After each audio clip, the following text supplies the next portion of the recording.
peu, bienvenue dans la Bulle de Virgie, j'espère que vous allez bien. Petite guidance rapide, express, juste comme ça pour sentir les énergies du moment. Je suis heureuse de vous retrouver, j'espère que vous avez la pêche. Ici il fait tout gris aujourd'hui. Hop là, bon, endurance et l'amour. Alors est-ce que vous avez l'impression d'endurer l'amour ou est-ce qu'on vous demande d'avoir de l'endurance quant à une histoire d'amour? Vous avez peut-être l'impression de devoir faire preuve d'endurance avec l'amour. Alors on se demande peut-être, est-ce que c'est normal de devoir à ce point être dans l'endurance, de devoir tenir coûte que coûte? Est-ce que ça ne devait pas être plus fluide, plus facile, plus spontané? Il y a peut-être un petit peu de cette énergie ici. On va un peu voir ce que ça nous dit. L'endurance et l'amour, qu'est-ce que ça vous évoque?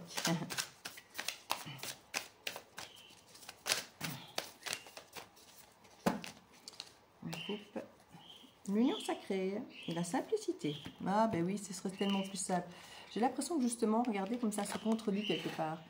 Est-ce que d'un côté, on n'aura pas l'impression que ce serait plutôt simplicité d'une belle union que d'avoir l'impression qu'il faut se battre tout le temps et être persévérant, être endurant? Alors je ne dis pas qu'il ne faut jamais l'être quand il y a un problème ou qu'il y a quelque chose, d'être persévérant et endurant, mais je crois qu'effectivement, on se dit quand même que le grand amour, que quelque chose qui doit durer longtemps, ben, il faut quand même que dans l'absolu, ce soit simple, que ce soit juste, vrai. Et là, qu'un vrai lien, je ne vais pas dire qu'il ne demande pas d'effort, si. Je crois que tout lien qui doit durer demande un effort, mais c'est beaucoup plus fluide. Et c'est en tout cas, je pense, ce à quoi vous vous aspirez. On parle de chance, d'une paix intérieure. Je crois que c'est un peu la clé. De se dire que si on veut une histoire qui veut durer, qui peut durer, il faut qu'au moins on se dise que quand on est avec l'autre, ben, on est avec quelqu'un qui est notre refuge, qui est notre havre de paix. Alors, une fois de plus, ça ne veut pas dire qu'on ne peut pas se disputer, hein, mais ça veut dire qu'on ne doit pas avoir la sensation d'être en train de combattre tout le temps l'autre ou contre l'autre.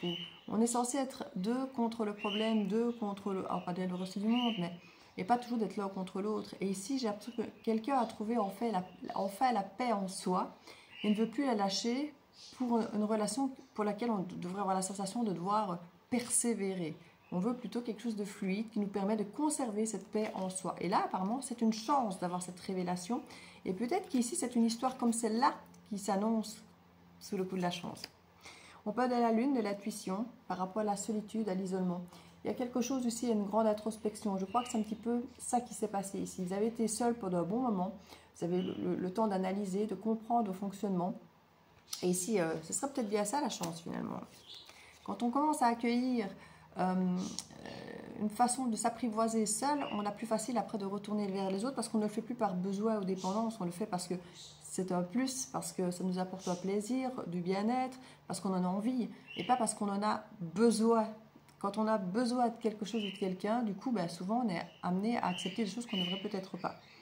Le châtiment, la punition, la loupe. Et oui, vous voyez, c'est exactement ce que je disais. On a parfois la sensation qu'on se sent obligé de subir certaines choses parce qu'on a besoin de l'autre.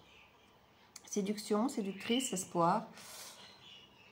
Est-ce que vous espérez être à nouveau séduit par quelqu'un ou pouvoir séduire quelqu'un? Un espoir peut-être de retrouver cette... Le séducteur, séductrice, souvent, c'est pas mis comme une carte positive. Hein, c'est apporté comme quelque chose d'un peu trop léger de surface. Mais ici, j'ai l'impression qu'on a envie de retrouver ce moment de séduction qu'on a au début des relations. Vous savez, on a envie de plaire à l'autre, que l'autre nous plaise, et ce petit jeu de séduction, mais sainement, ici. On sent juste qu'on a envie de plaire à l'autre, mais sans forcément mettre d'artifice ou mettre du faux. Juste de sentir l'attraction nouvelle entre deux personnes, deux individus. Oui, alors oui, on a envie de plaire à l'autre, mais pas forcément dans la fausseté ou en mettant des masques en tout cas. C'est ce que vous espérez que vous pourrez faire en tout cas. De pouvoir séduire ou être séduit sans avoir besoin de mettre des masques.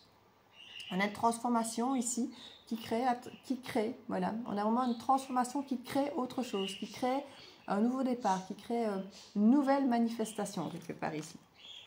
On nous parle de trahison et en même temps de fidélité. Alors c'est assez comique de voir ça qu'on a ça en face à face. Il y a vraiment l'idée de... Comment vais-je dire? Avec la trahison et l'amitié en face et qui nous parle, j'ai envie de dire, de fidélité, de loyauté, hein, puis de l'autre côté, agression, attaque, duplicité. Il y a toujours cette sensation de devoir douter de l'autre, de douter... si l'autre est loyal, si on peut lui faire confiance, s'il est fidèle, si on peut se fier à lui ou à elle. Il y a vraiment cette idée ici qui, à mon avis, est en train de se transformer, hein, justement. Peut-être parce que vous avez davantage confiance en vous. Et c'est plus facile d'avoir confiance envers les autres quand on a déjà confiance en soi. Corps astral, on nous parle de l'âme et d'un nouveau départ. Je crois que votre âme a capté un message, a capté quelque chose qui lui permet de redémarrer avec une loyauté bien plus grande pour soi-même. Parce qu'avec la loyauté en face à face avec la trahison, je crois qu'il est question d'être loyal à soi-même et de ne plus se trahir. Comme j'ai fait dans une autre guidance, si on est proche de personnes qui sont comme nous, qui vibrent comme nous, c'est facile d'être loyal et à soi et à l'autre. Quand la personne en face de nous ne nous ressemble pas beaucoup, souvent il y a un moment où on doit choisir entre être loyal avec soi ou être loyal avec l'autre. Il y a toujours un des deux finalement qu'on trahit. Et quand on aime, qu'on est dans la dépendance, souvent c'est soi-même qu'on trahit. C'est dommage, mais c'est comme ça. Ici, il est question d'arrêter de se trahir, d'être loyal à soi-même. La moralité, les jugements, les critiques, on lâche prise. On lâche prise. Dans le sens où, pas qu'on doit tout accepter, pas qu'on doit tout laisser passer, mais simplement qu'on a tous effectivement nos défauts. Et si on a certains qui sont vraiment trop gros qu'on ne peut pas accepter, ben, accepter l'idée que si c'est trop pour nous, je sais pas moi, quelqu'un qui ment, quelqu'un qui trompe, c'est voilà, moi je ne peux pas fonctionner et être heureux et être heureuse comme ça, je ne peux pas avoir ma paix intérieure et vivre une relation comme ça. C'est pas forcément critiquer l'autre, c'est juste lui dire voilà, tes valeurs, les miennes, c'est pas la même chose. Soit tu me trahis, soit je te trahis, soit je me trahis. Et là, si j'accepte d'être avec quelqu'un qui ment, qui trompe, je vais me trahir. Je ne peux pas être heureuse moi, dans ces conditions-là. Donc il y a vraiment l'idée ici de pouvoir lâcher prise sur les critiques.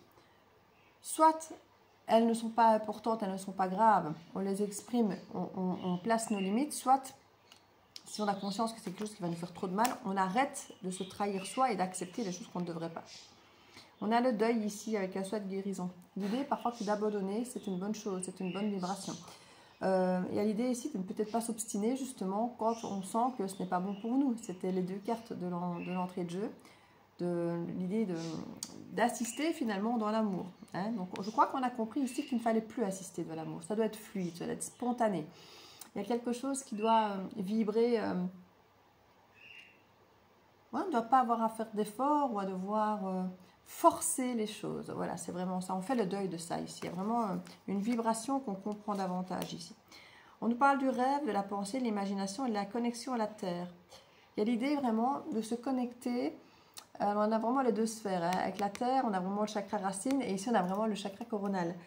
On a vraiment cette idée de connecter avec la Terre, l'univers, l'imaginaire, l'action. En fait, vivre nos rêves. Là, on a le rêve qui semble un peu éthéré, et puis là, on a le côté très ancré, très terre-à-terre, de vivre les choses, de les ancrer. Et on a vraiment l'idée ici de vivre nos rêves plutôt que de les rêver bêtement. Ça aussi, ça fait partie d'une des guidances de cette semaine. Relation. Ah, celle-ci est à l'envers. Le doute. On ne veut plus de doute. On ne veut plus de doute, on ne veut plus se mettre à douter de soi, douter de l'autre, douter de la relation, quoi, comment. Alors maintenant, on ne peut pas forcément avoir toujours des certitudes sur tout. Mais si on doute surtout tout le temps, on ne peut pas être heureux. Et là, on se dit, voilà, maintenant, je vais arrêter de douter tout le temps. Mais d'un autre côté, quand ça ne va pas, ça ne va pas. On ne va pas forcer non plus, parce que c'est ça aussi. Quand on reste dans une relation qu'on force, qu'on accepte, qu'on subit, par amour, par dépendance, ben, on finit par douter tout le temps. Et on se trahit, comme je dis, en acceptant des choses qu'on ne devrait pas. Ça, c'est fini. Votre âme a compris quelque chose, et ça, c'était la leçon. Les illusions, la direction, le chemin, le secret. Il y a l'idée ici de faire des choix en fonction, alors peut-être de quelque chose que vous ne savez pas encore. Ici, pour moi, il y a quelque chose qui va se révéler, parce qu'il y a encore un secret, un mirage, peut-être quelque chose qui était faux, alors dans le bon comme dans le mauvais sens. Hein. Peut-être qu'il y a quelqu'un que vous pensez qui n'est pas du tout fait pour vous et qui finalement va s'avérer totalement pour vous, ou l'inverse. Hein.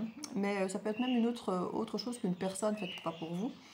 Il y a l'idée ici de prendre une direction, un objectif différent de celui que vous aviez imaginé, parce que vous étiez dans l'illusion, parce qu'il y avait quelque chose de caché, de secret, qui n'était pas totalement comme vous le pensiez.